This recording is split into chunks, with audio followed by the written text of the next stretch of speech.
The philosopher Alan Watts tells a story about an astronaut who went far out into space. And when the astronaut returned, he was asked if he had gone to heaven and seen God. And he said that he had.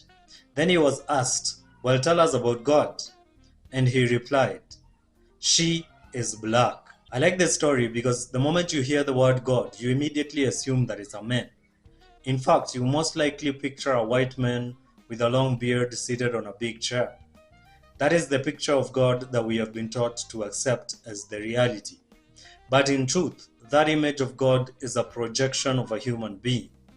It's something someone imagined in an attempt to point towards source. They imagined and crafted that picture, and now generations later, we still believe that it is the actual reality.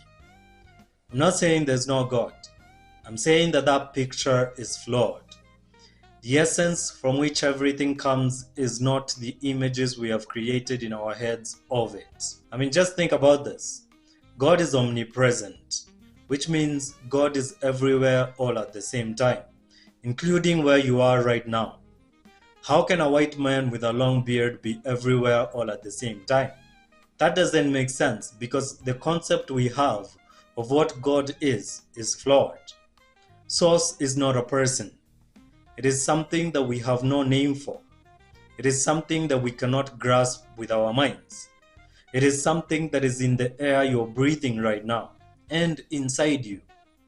Modern science and spirituality are starting to call it consciousness, but even that name is still flawed.